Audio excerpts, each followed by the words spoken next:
Boa noite a todos. O tema que nós vamos comentar hoje, ele se encontra no capítulo 14 do Evangelho segundo o Espiritismo, que é honrai a vosso pai e vossa mãe. Especificamente, nós vamos tratar do tópico quem é minha mãe e quem são meus irmãos. Esse tema, ele está largamente também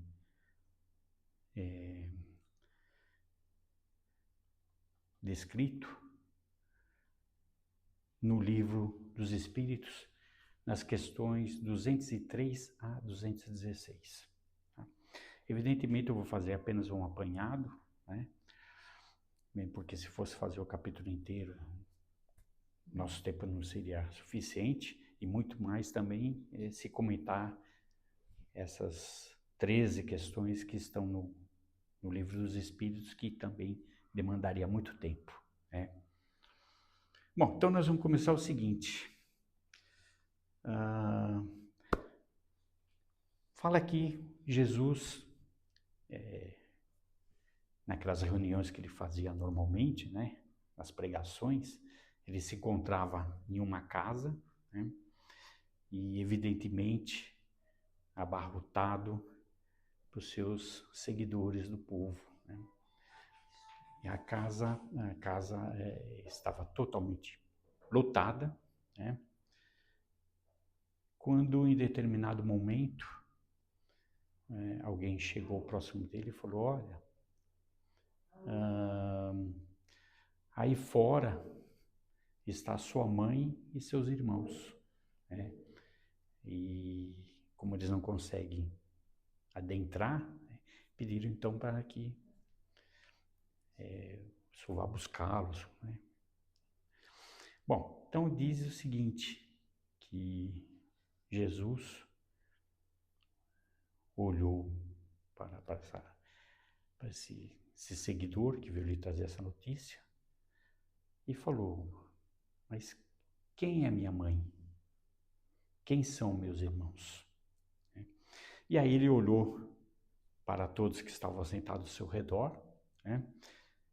E literalmente ele disse o seguinte: eis minha mãe, meus irmãos, por quê?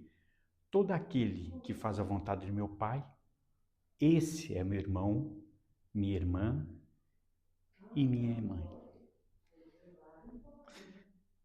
Num primeiro momento, claro que para nós soa até esquisito, né? Até estranho Jesus fazer uma afirmação desse porte, né? Então a gente precisa, na verdade, contextualizar a questão, né? Então veja bem, na verdade,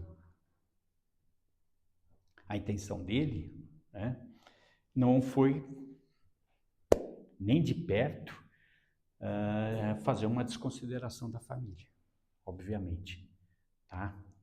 Na verdade, com essa simples frase, né, ele tentou ensinar 2 pontos, né? Primeiro, que os laços espirituais, né, são duráveis e mais importantes do que os consanguíneos. Tá? E segundo, né, que a verdadeira família está na sintonia moral, né, e pelos demais sentimentos que ligam as pessoas, e não necessariamente a questão consanguínea. Tá? Especificamente no capítulo 14, perdão, ele ataca, né, ele faz distinção de 2 tópicos. Né? Primeiro, a questão do parentesco corporal. E segundo, o aspecto físico, o espiritual, perdão. Tá? Então veja bem, o corpo físico, ele é apenas uma hereditariedade biológica, tá? Portanto, necessita da encarnação, ok? Ou seja, o corpo transmite o corpo, né? Nós viemos do DNA de nossos pais, tá?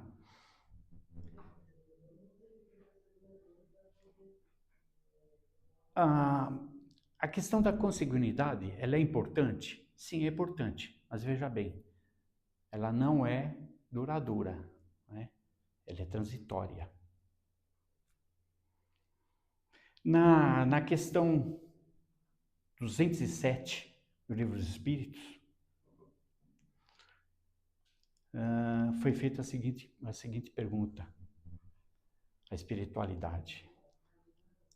Quase sempre os pais transmitem semelhanças físicas aos filhos. Isso é tranquilo, né?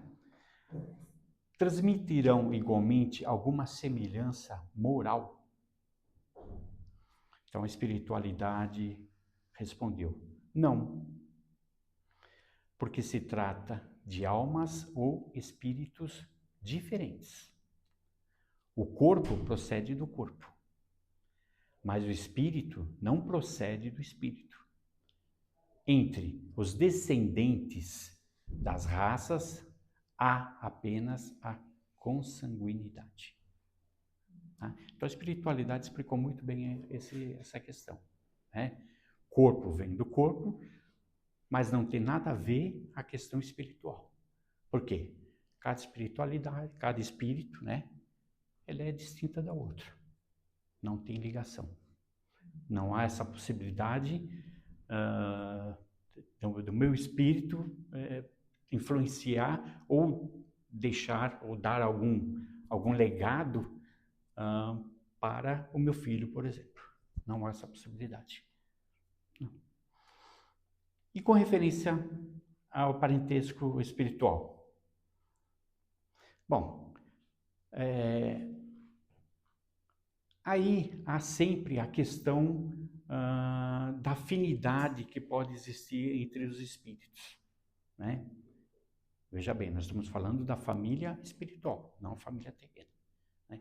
Então, há perfeitamente afinidade dos espíritos. E aí eles vão compor essa família espiritual, tá? Então, esses laços espirituais, eles podem ser tanto antes como depois da reencarnação, né?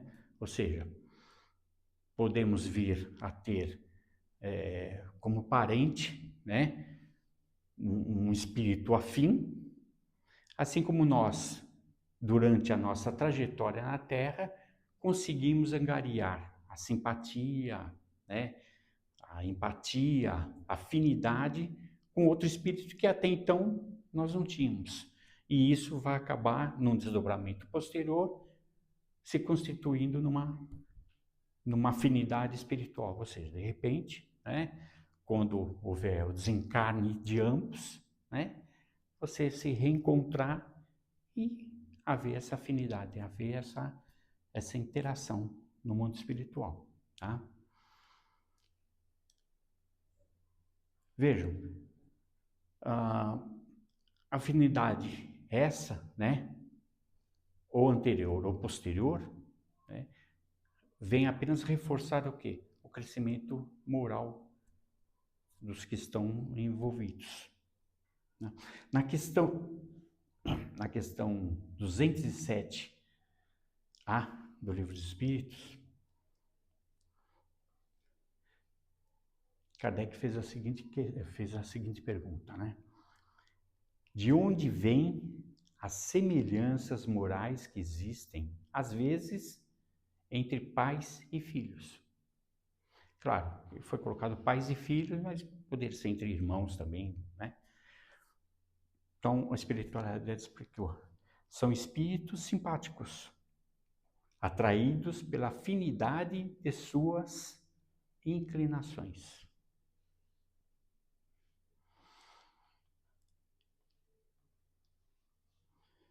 Outro ponto aborda a questão dos laços de família. E aí nós vamos começar a entrar numa questão um pouco mais delicada. Tá? Então veja bem, todos nós sabemos, ou pelo menos nós temos noção, que a família é o núcleo educativo, tá? Onde os espíritos se reencontram. Então, muitas vezes, há esse reencontro para reparação, reconciliação, ou até mesmo por missão. Isso é certo. Tá? Na questão 209 do Livro dos Espíritos, então foi feito o seguinte questionamento, né? Por que pais bons e virtuosos têm filhos de uma natureza perversa? Ou seja, por que boas qualidades dos pais não atraem sempre, pela sintonia, bons espíritos como filhos? Resposta da espiritualidade. O mau espírito pode pedir bons pais, na esperança de que seus conselhos o conduzem a uma vida melhor e muitas vezes Deus o atende. Então veja bem, nós já podemos deduzir, né, que há alguma coisa pré-determinada no ato reencarnatório. Né? Ou seja, isso já está mais ou menos previsto, foi mais ou menos já previsto. Tá?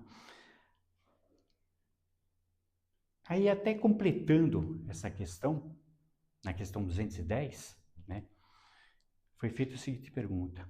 Os pais podem, presta atenção, os pais podem, por seus pensamentos e preces, atrair como filho um bom espírito, em vez de um espírito inferior?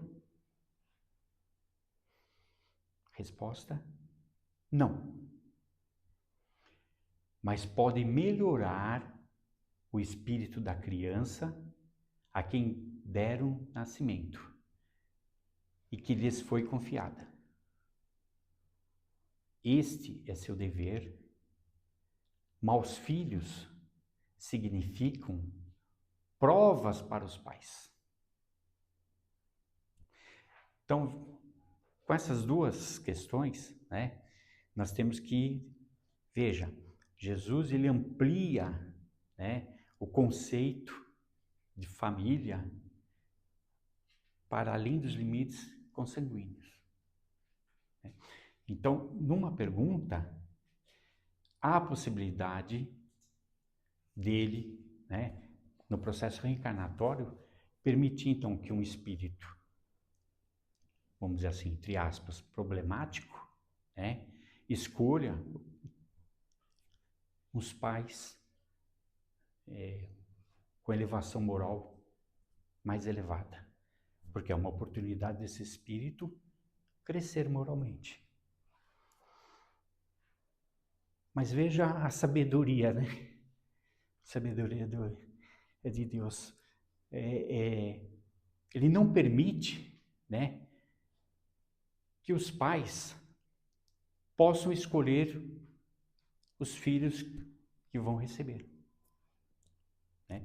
Porque nós sabemos, pelo menos é passado pela literatura espírita, de que normalmente, quando o casal vai receber filho, é feito uma consulta. Né? Normalmente, os pais são chamados na espiritualidade e é apresentada essa possibilidade de receber determinado filho e há uma concordância. Tá? Senão seria muito fácil, né? Ninguém de sã consciência, né, ia querer receber uma criança problemática, né?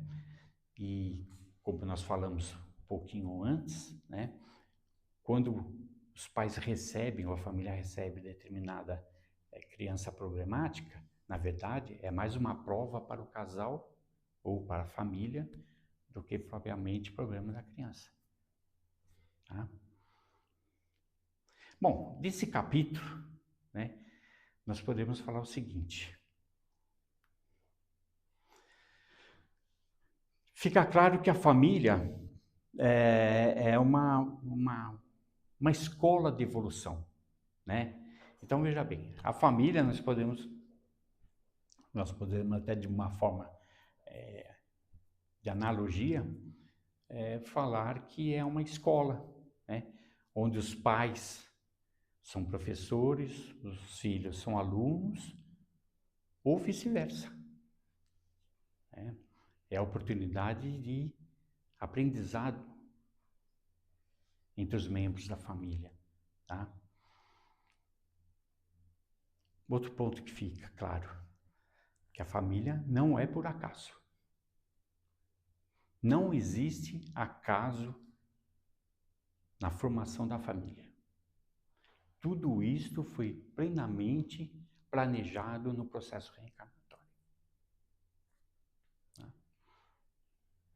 Então, nós podemos falar que alguns bons afetos retornam, né, como apoio, e alguns desafetos também podem vir no meio da família, né, para uns reajustes, vamos dizer assim, reajustes amorosos. Tá? Desse capítulo também nós tiramos o quê? A questão de uma lei, né, que é a lei da sociedade.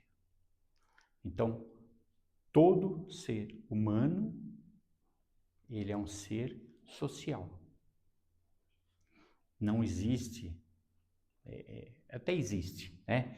Mas a probabilidade de uma pessoa conseguir viver completamente isolada, sem estar no meio social, com outros pares, é muito difícil. Né? Aí fica para a área dos psicólogos, né, Luiz? Né? Explicar como é que uma pessoa pode conseguir viver completamente isolado. Né? A rigor, não é essa a finalidade. Né? Nós nascemos para viver em sociedade. E isso foi formado desde do período dos homens da caverna, né? Que eles começaram a se agrupar. Tá? E a família, né, consequentemente, é uma sociedade moral e espiritual. Outro ponto da família, né, é a questão da renovação dos laços. Né? Então, veja bem, na família, e aí falando família corpórea, né, a nossa família, tá? De encarnação em encarnação muda-se os papéis. Né? Então, ora você vem como pai, ora você vem como filho, ora você vem como irmão, né? E assim por diante, tá? O importante é,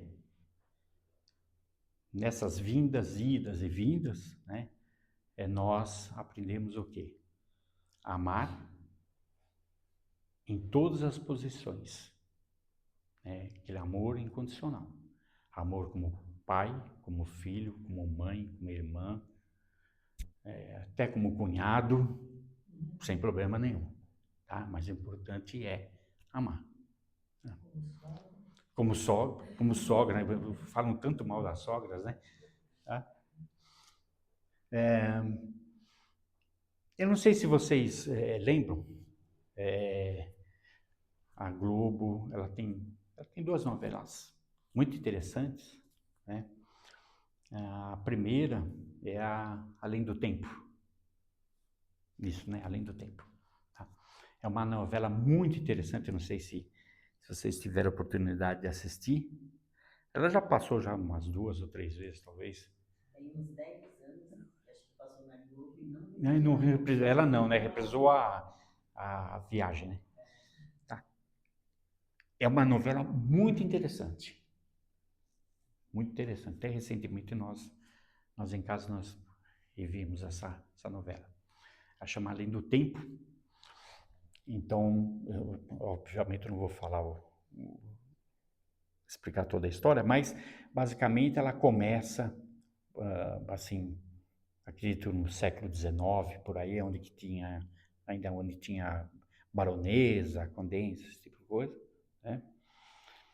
E ali tem todo um trama, né, envolvendo família, envolvendo empregados da mansão, enfim, tem todo um trama ali que é muito complicado, né?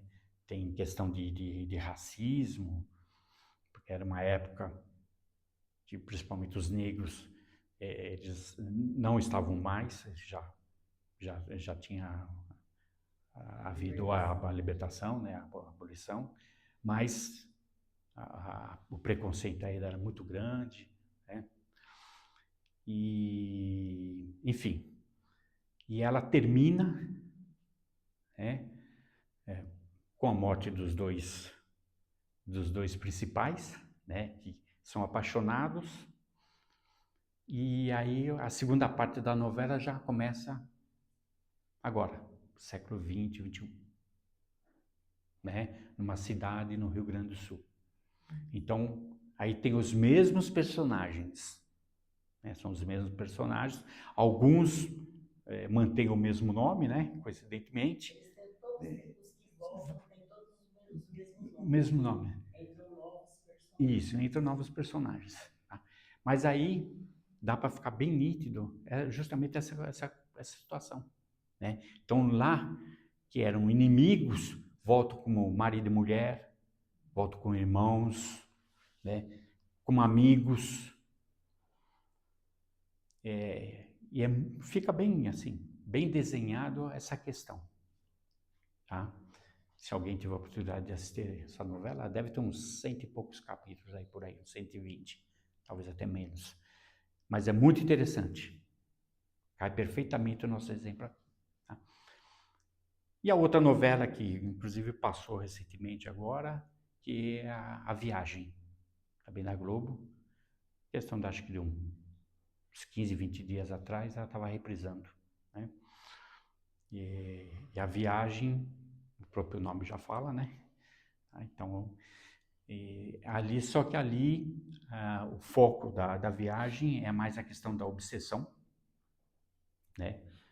O foco mesmo é a questão da obsessão, mas também tem a parte da ligação da família espiritual, né? Então, casal que era casal aqui, né? E na espiritualidade descobre que eles vieram apenas como companheiros para cumprir determinada missão, né? Mas na espiritualidade eles não eram realmente um casal espiritual, ou seja, a mulher dele tinha realmente outro companheiro, assim como ele tinha uma outra companheira, né? É muito interessante também a questão dessa outra novela, né? Mas a mais legal de todas realmente é Além do Tempo, tá? É muito boa mesmo, para você ter uma ideia. E aí a gente cai, né? Quando a família terrena é difícil. E quem não tem problema familiar, né? Todos nós temos. Não existe família perfeita. Não existe.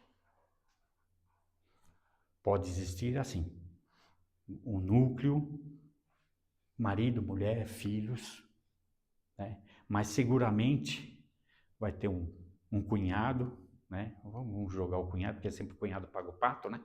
Então, tem um cunhado, né? Tem um sobrinho, enfim, tem uma cunhada, um outro parente que é problemático. Tá? Então, quais são as oportunidades quando a família é complicada? Na verdade, nós temos que tirar ensinamentos. Né? Então, primeiro, desenvolver paciência. É uma grande oportunidade. Segunda, a questão do perdão. Né? Até pouco tempo atrás, eu digo pouco tempo atrás, aí já tem uns 2, 3 meses talvez atrás, nós tivemos a oportunidade de comentar, né, fazer uma palestra especificamente sobre o perdão. Tá? E depois, é uma grande oportunidade de transformação moral. Isso é muito importante. São 3 grandes oportunidades que nós temos quando temos uma condição de uma família, vamos dizer assim, não muito ajustada. Tá? Então veja, nem sempre, nós podemos dizer, né, que nem sempre há uma afinidade imediata, né? Mas com certeza há um propósito espiritual. Isso nós podemos afirmar com certeza. Tá? Daí, vamos tirar algumas aplicações práticas, que é o mais interessante para nós. Né? Primeiro, tá? Cultivar laços espirituais. Então, uma grande oportunidade que nós temos de desenvolver empatia, diálogo, né? A escuta, isso é muito importante, né? Valorizar a convivência também. Outra coisa, entender que ninguém nasce na família errada. Né?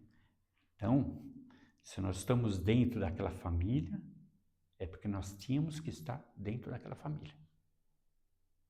Não há possibilidade nenhuma de falar, puxa vida, eu vim parar numa família errada.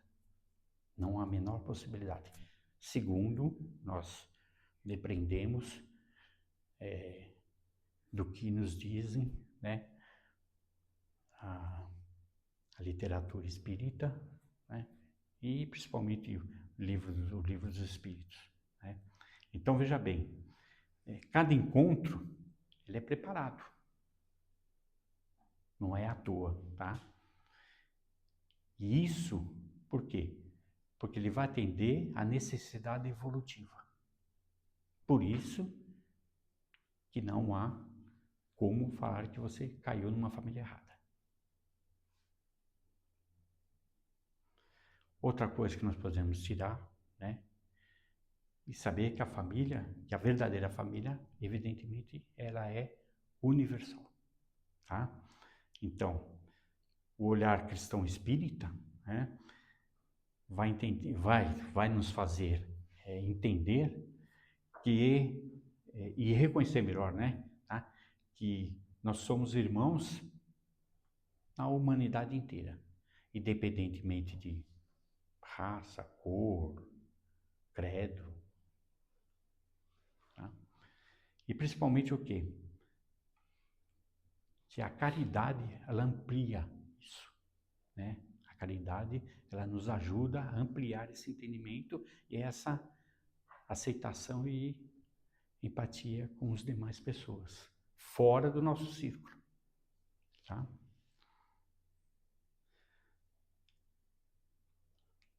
Bom, nós podemos fazer até, em vista desse capítulo e desses comentários, uma síntese, né? À luz da doutrina espírita. Então, primeiro, nós podemos afirmar que a família é o início, mas não é o fim dos laços. Somos todos irmãos na grande família espiritual. Segundo, laços de sangue são necessários, mas temporários. A partir do momento que nós desencarnamos, esse laço consanguíneo, obviamente, ele é rompido. Né? Isso não é levado para a espiritualidade. Tá?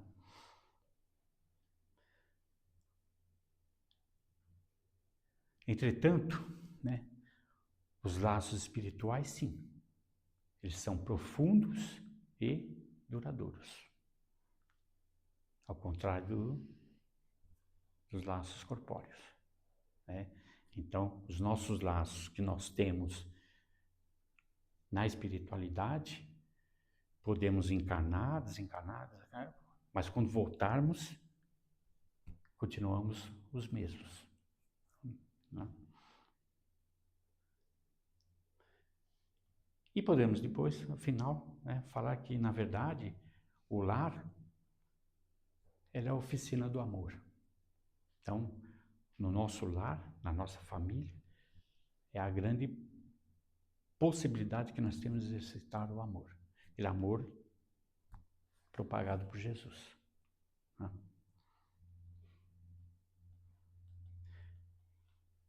Bom, e aí, fazendo fecho, né, como conclusão. A mensagem de Jesus não rompe, mas eleva o conceito de família. É o primeiro. Tá? Segundo, o livro dos Espíritos, ele confirma, então, né, que os laços espirituais, eles são mais profundos que os laços físicos, mas que ambos servem para um propósito sagrado. Terceiro, somos convidados a amar mais conscientemente, valorizando a convivência e ampliando o nosso sentimento de fraternidade. Bom, duas reflexões que nós podemos deixar, né? Primeiro, o exemplo evangélico, né? Então, Jesus acolheu a todos, né, sem distinção, ou seja, leprosos, eram estrangeiros, pecadores, né? Mas ele nos deixa à mostra a verdadeira afinidade espiritual que deve existir entre as pessoas. Tá? E segunda reflexão que nós podemos fazer, né? E se toda a família fosse perfeita? Coisa que a gente sabe que não há possibilidade, mas, né, apenas para refletir. E se toda a família fosse perfeita? Não faria contar. Na verdade, né, se fosse perfeita, como consequência lógica, né, nós não teríamos como exercitar a virtude da paciência, né, a virtude da tolerância, da humildade, da reconciliação. Por isso que não há como ter família perfeita, né? Porque nos tiraria essas possibilidades, né, de praticarmos. E, consequentemente, não temos crescimento moral nem espiritual. Correto? Bom, basicamente era isso do capítulo, tá? Claro que daria para a gente explorar muito mais algumas coisas, né? Mas basicamente, para sobrar tempo para a gente poder bater um papo, tá? Eu agradeço enormemente, né? E aí agora nós temos aí uns 20 minutos aí para falarmos. Eu acredito que tem muito o que falar ainda, né? Na verdade, é para a gente colocar muito, né? Então, fica aberto. Muito obrigado pela